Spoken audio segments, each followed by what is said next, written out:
Excellency, Brigadier Retired Dr. Julius Maada, President of the Republic of Sierra Leone, Madam Chairman of the occasion, my Lord Chief Justice, Mr. Attorney General, Minister of Justice, distinguished Ministers of State, my Lord Justices of the Superior Courts of Judicature of Sierra Leone, senior statesmen and civil servants, heads of public institutions, distinguished ladies and gentlemen, I greet you all. We are all here today to witness what has already been said to be an unflinching commitment and dedication to what we say by reflecting it in what we do. It is easy for us to say that we are committed to the fight against corruption and want to change Sierra Leone. But there is something else that comes with it, what you actually do when you are in that position. And I recall 5 years ago, when I came back, I was called to come and head the commission, and I went to speak with the president at his home, then at Juba. We sat down and we were reflecting on what has happened in Sierra Leone before now, before he became president, and before I could take up the position as commissioner. And we were discussing particularly the cost of corruption on Sierra Leone.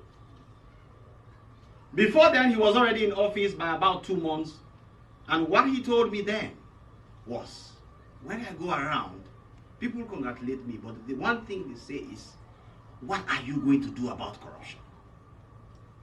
He said, so I am very happy that you are back, because then I had just finished master's degree in the US, my second master's, and came back. And I'm happy that the Lord has fallen on you to take up this mantle to help me fight corruption. We have to change the story of Sierra Leone. And impressively, I sat there listening to this president, telling me all the things I've always wanted to hear. Things like Lee Kuan Yew and how he changed Singapore, and how he brought people he believed in to work with him as head of state to change the destiny of nothing more than a fishing metropolis 40 years ago. And he said, Francis, I want us to work on this in Sierra Leone. And I'm sitting down there looking, I say, yeah, this is my man. And here we are, 5 years down the line, and he told me something. He said, when you need anything, I will be there behind you. You do what has to be done, and I will be standing there when you need it. And 5 years down the line, we can just take a step back now and look how that journey has gone.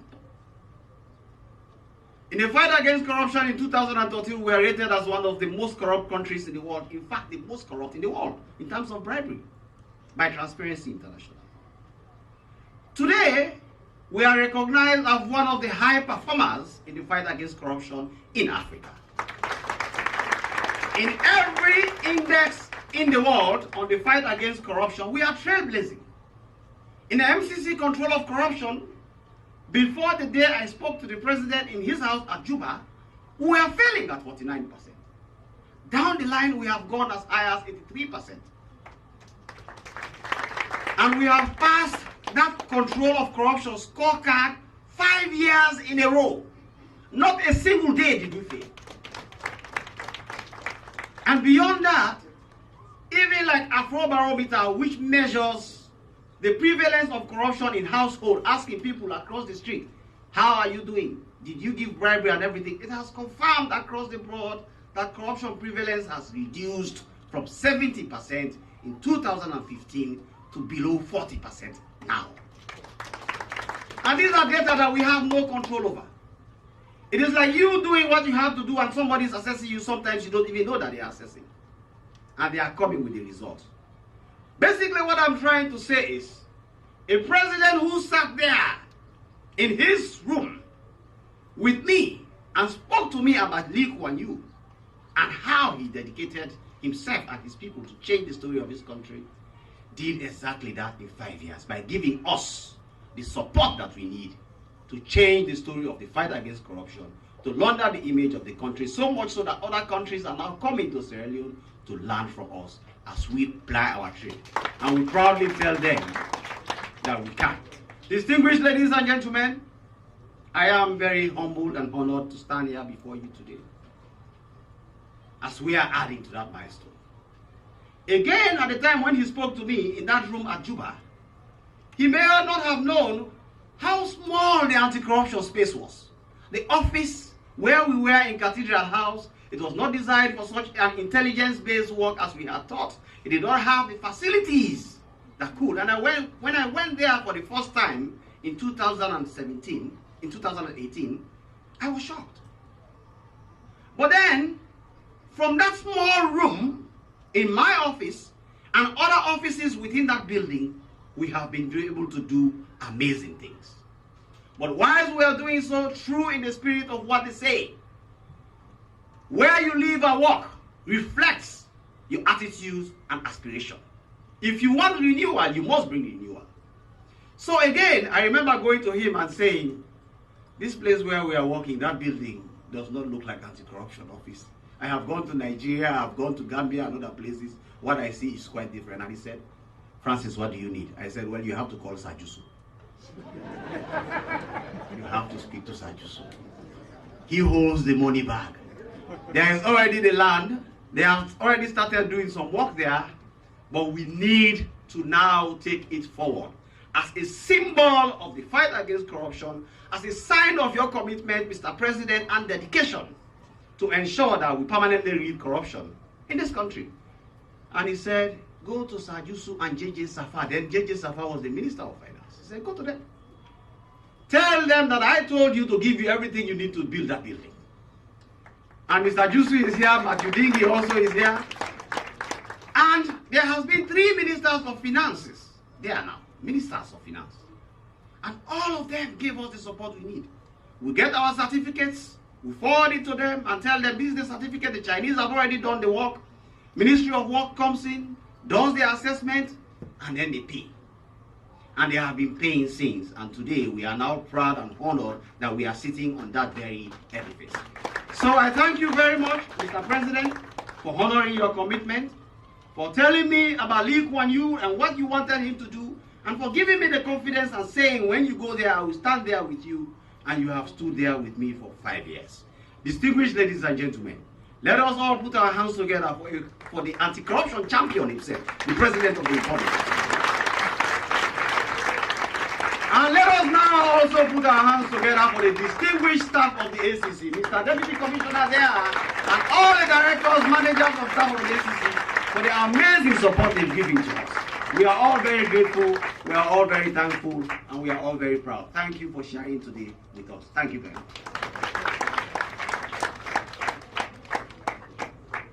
Thank you, Mr. Commissioner. It seems like I am going to be one of the proponents of your theories.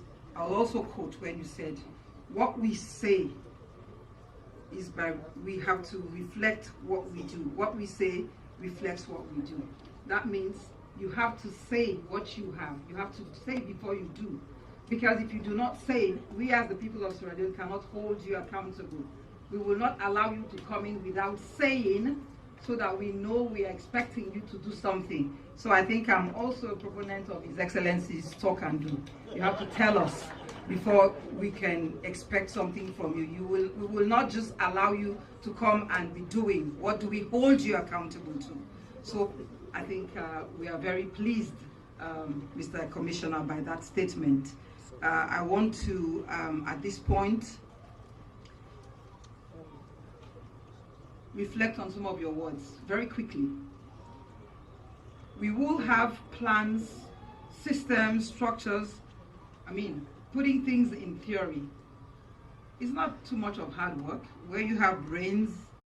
Hurry up, quality men. It's not difficult. The difficult part is getting somebody who is the driver, somebody who pushes implementation. And that can only happen if you have that will. Because we all, as reasonable people, want to be associated with success. Nobody here would tell me that they would not want to be. As a reasonable man, you want to be associated with success. So that is why I feel everybody in this room was very pleased when you mentioned the will of His Excellency for us to be able to have this kind of structure. And when I speak, I think when I spoke with you a few days ago, I did say that I am very envious, but in a very positive way. And you have told us the path to work. We have the financial secretary here. We have that's Mr. Sajusu, and we have Matthew Dingy. So we will be walking in your footsteps because we want to be associated with success. But at this point, I want us to rise and welcome the man who is in the driver's seat, the man who tells us as Sierra Leoneans what he intends to do, and the man whom we look up to deliver on his promise. Ladies and gentlemen, it is with great honor that I introduce and invite to the podium His Excellency, the President, retired Brigadier Dr. Julius Maada, the President of the Republic of Sierra Leone. Thank you very much, Madam Chair. Let's sit down, please. As you can notice, this is not my normal voice. Hazards of the occupation, occupational hazards. I had to be threatened to come here. This building has been completed for some time, but I've not had chance, and he said, you have to be here to commission it. But I've been busy trying to canvass your votes. If I've not come to you, please let this serve as my coming to you. I need your votes.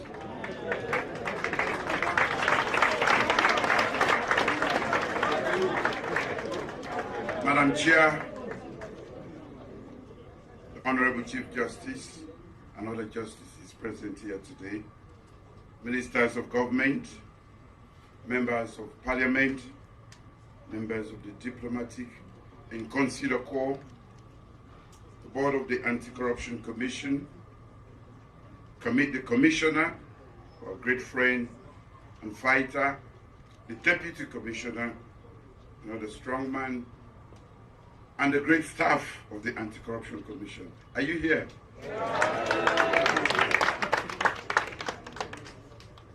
You are our warriors. Thank you for committing to this fight. Distinguished ladies and gentlemen, it is a pleasure for me to join you here this morning to celebrate the successes of a commission that has contributed immensely to the rule of law and the governance of the state since 2018. Corruption, I have always said, is an existential threat to the image, integrity, and wholesomeness of the state. It undermines not only the public service delivery, public trust, but also national cohesion. And as you all know, these are critical components for nation building and development. We must therefore prevent and curb the flagrant abuse of public office for personal gains and fight corruption in the private sector too. This is why I have not wavered in my support and commitment to resolutely fight against corruption.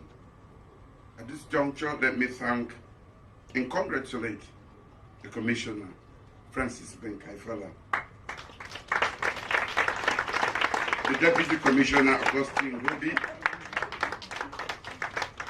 the board and dedicated team that has demonstrated assiduous commitment and dedication to achieving the objectives I set in my New Direction Manifesto. I've reiterated variously in my public pronouncements since I was elected president. And let me say again, that the fight against corruption is a fight we must fight, and it is a fight we must win. Today, we celebrate several aspects of our successes. This is a collective effort. The Commission is quite small as a team, but it is the collective effort on our part in different walks of life to support. First, in 2019, I signed into law an amendment of the Anti-Corruption Act that significantly strengthened the hands of the Anti-Corruption Commission. That was my very first act. That legislative change, among other things, established the Special Anti-Corruption Division of the High Court of Sierra Leone, with dedicated judges to expeditiously try corruption cases. Ladies and gentlemen, that has had a very positive impact on our fight against corruption. We have registered unprecedented trial and conviction rates. We have increased the likelihood tenfold that corruption cases will be investigated and tried in the competent, dedicated courts of Sierra Leone, and persons convicted will face the full force of the law. Another aspect of this success is the recovery of over 45 billion leones from individuals who have pilfered those monies from the state. The Commission has reviewed practices and procedures in over 14 MDAs with a view to strengthen service delivery, integrity, and accountability.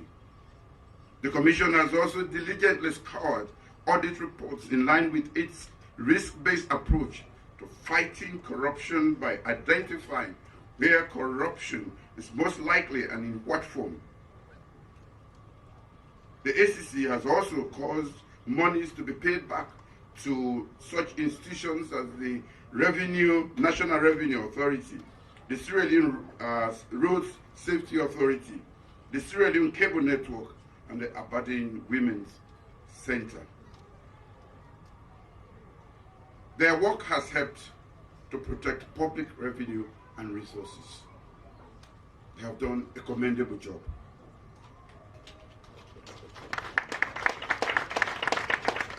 The Commission's national strategy has placed intensive public education and collaboration on fighting corruption at the center of its campaign.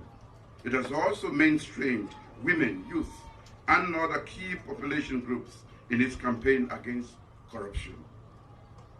International rating and corruption perception indices over the last 5 years of my leadership have been very favorable. We are no longer at the bottom because we have a different set of Sierra Leoneans who are determined to change the narrative of the land that we love. Using objective international data sets, the Millennium Challenge Corporation Challenge rates Sierra Leone as passing the hard control of corruption indicator year on year with consistently high marks. Again,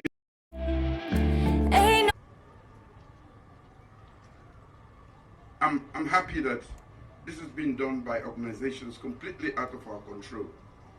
And I'm happy that they are organizations based out of this country. And this is to tell us Sierra Leoneans that you have a different government, one that is genuinely committed to the development of this nation.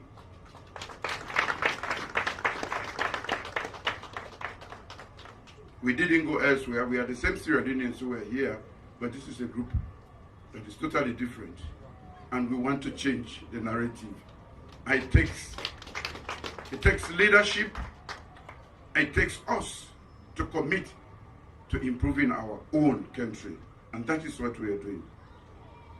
On the Transparency International Global Corruption Perception Index, Sierra Leone has moved 19 places upward since 2018 and scored 34 points above the sub-Saharan average of 33. What is this telling us? Data clearly telling us the level of our commitment and effort. But still, you have people who believe that they can do better.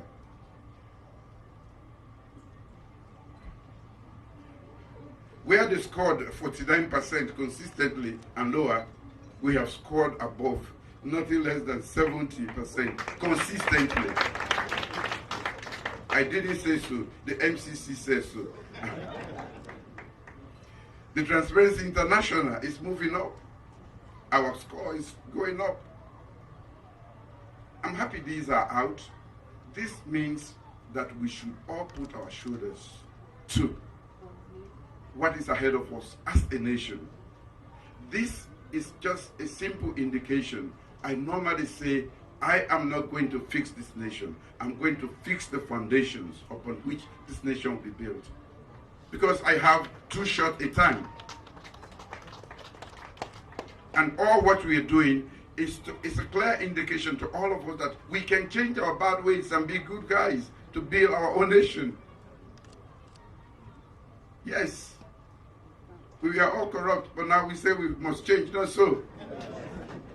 We are changing the numbers, which means we can even do better.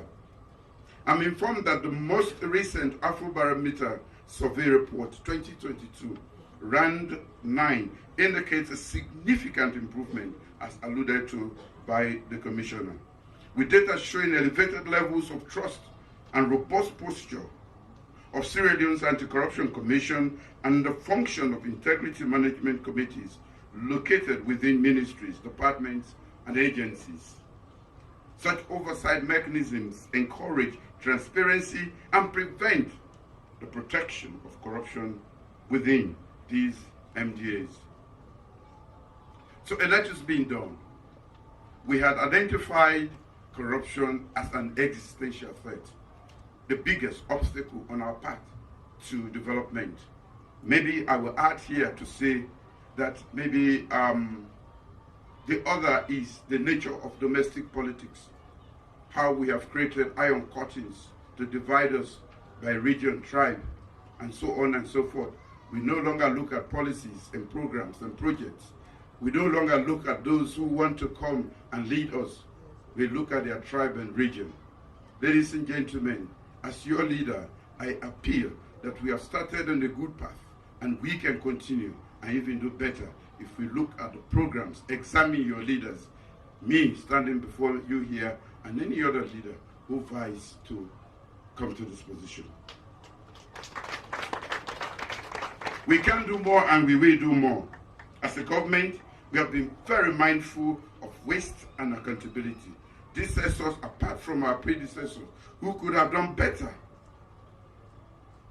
They started this building in 2014, as has already been said. And I'm informed that 4 years later, it was still an abandoned concrete carcass.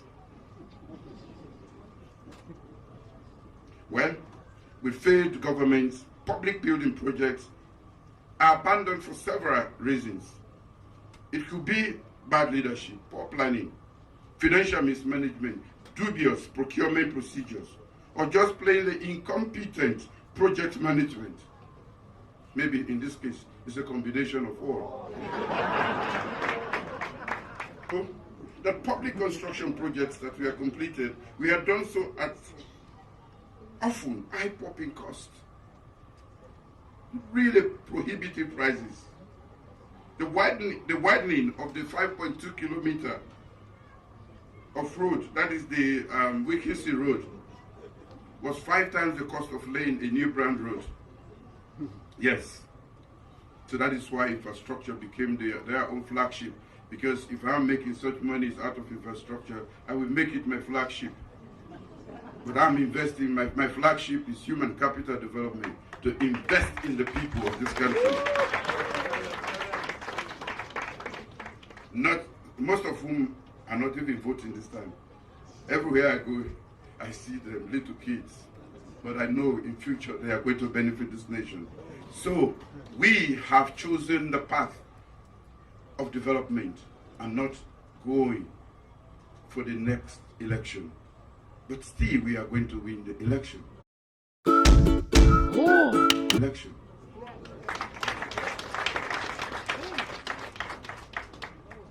In spite of the multiple shocks of COVID-19 and the Russia-Ukraine crisis, we have significantly constricted the fiscal space for us.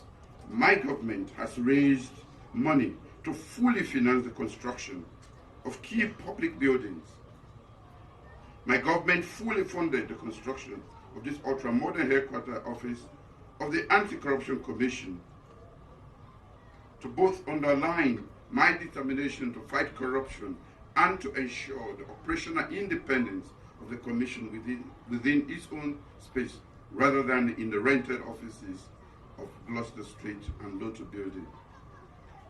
Independence, and also a commitment.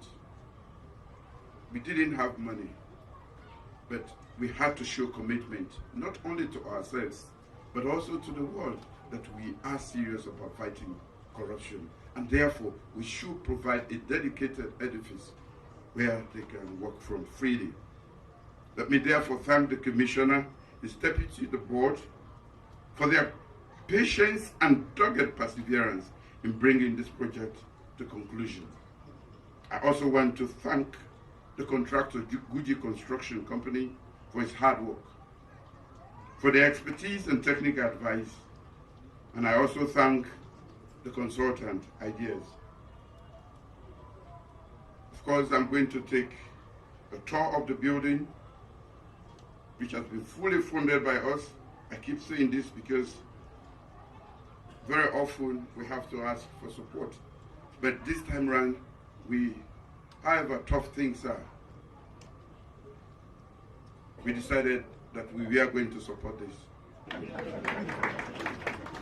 On that note, I want to thank all of you, truly thank all of you, and remind you of my first request.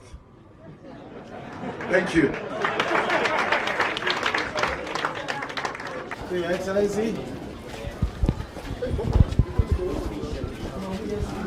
Thank you for everything. Please do us the honor of cutting the tape to enter the Integrity Building. With great delight and honor, and I have the pleasure to enter this edifice which has been named the Integrity Building. Thank you. Thank you. Thank you. Thank you. Thank you. The second thing is to unveil the plaque.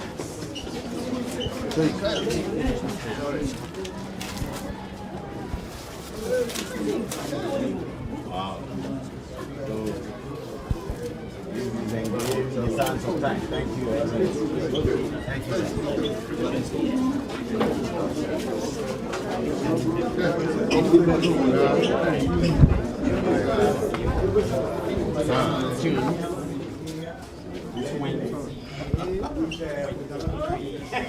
Well, I'm sure Your Excellency will visit us another day. But there's a lift that first starts here and goes right up. I'm happy you have aircon here. Yes. Because people who come here are sweating already. Oh, yes. There are air cons everywhere. already The building tense. is- Yes. So we start this way, I will go this way. We start. Move, guys. Move. Step side.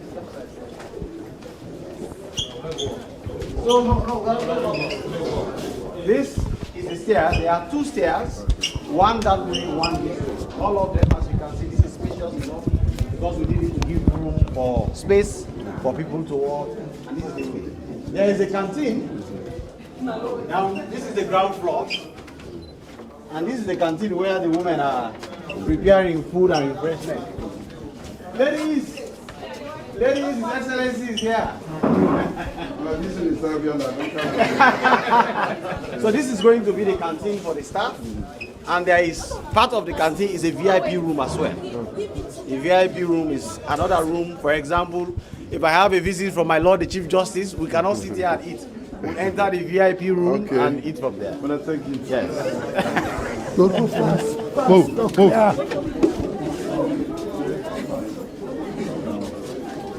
Now go fast. Don't move fast. Hold on. And on the ground floor, this is one of the they are responsible for making all these things that we can do. These are gentlemen, His Excellency.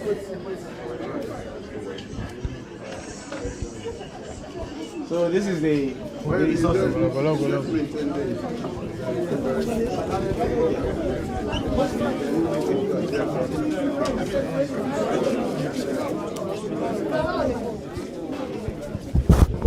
Ladies,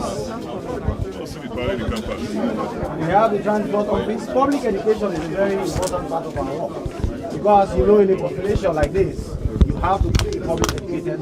So the public education are on this floor. All the offices of public education are on this floor. And this is one of their rooms.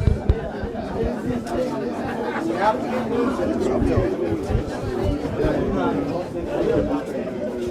yes.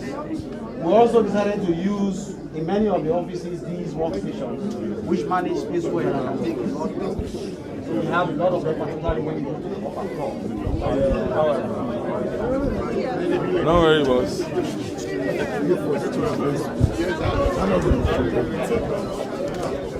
Okay, that personal text, I think some of The land, eh? I think it's what I say. I think so. It will be discussed that they will be. No, I want to. Fine time. Fine time. So all these are public education. So we just showed you one of them.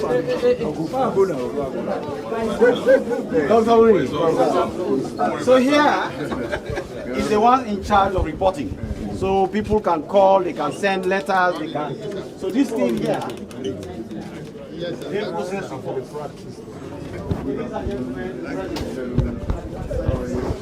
That is your manager, who is in charge of all reports that come in this process here. Identify the ones that fall within our mandate, those that don't fall. Yes, some don't even fall within our mandates, but we distribute them. We send to the Ombudsman, Human Rights Commission, Ministry of Labor, anywhere, NASIT, anywhere, but they bring all of them to us, and they are the ones responsible for sorting and processing them. Yes, sir. Thank you very much. Yes. Yes. Is it the last side? Yes. Okay, please. The last place. There are too many floors. There's investigations, prosecution, the floor for management. Yeah, no, that's where office. This office supports the justice system. It is managed by the Deputy Director of Prosecution, Mr. Julius here, who is in charge, but also they oversee the cells. So there are male and female cells. This is the detention cell for female, Your Excellency. It's just a holding center. But we've done it in such a way that it takes into consideration human rights standards and everything. Yes, good ventilation. So they have the chairs. We are going to give them a bed. A bed, This female? No, this is for the male. This is the male facility. Yes. So we made it in such a way that when they are here, Human Rights Commission cannot come and accuse them. Yes. Male. But the support officer works from here.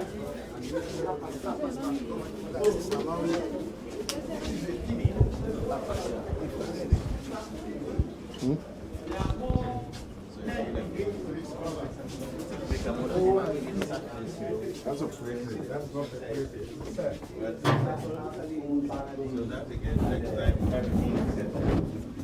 So basically, we can't show you everything. There's a floor where you have the prosecution, the prevention office, you have the investigations office. There's another floor above it where you have management. You have all directors and other support staff who work from there. We are going to show you the asset declaration office, where we sort out asset declaration for public officers and everything.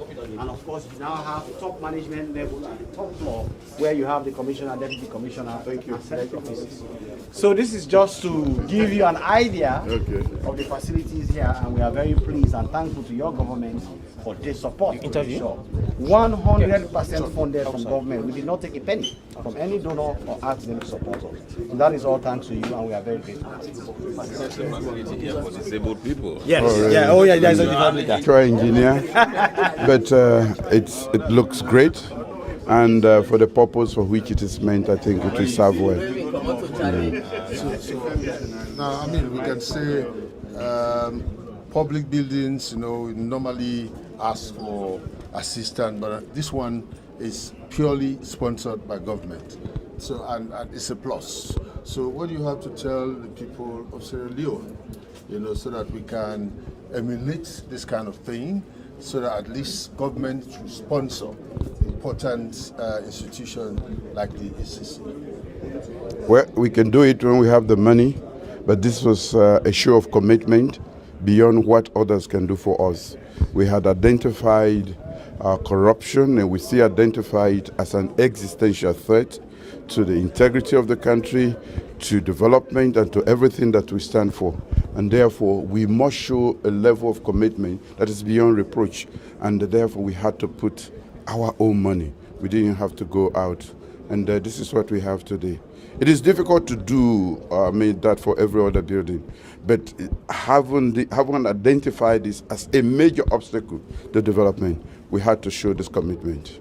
It seems that you're somebody with an energy. You are going around campaigning, and at the same time, you answer to other calls. So how do you do it? Fighting corruption. We are the only one committed genuinely to developing this nation. So we will do all that it takes to make sure that we provide them not only with this physical infrastructure, but also remember in 2019 I did I signed the amended act to give them more strength, the independence. So we are not just showing commitment verbally, but in our actions, and the actions speak louder. So that's why we say we are the best government when it comes to developing this country. Thank you so much, Mr. President. You're welcome. So can do.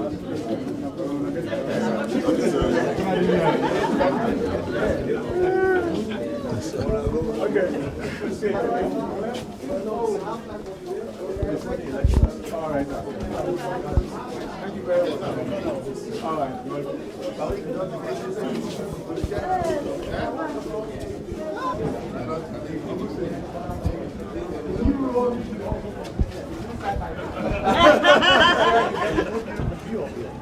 Yes.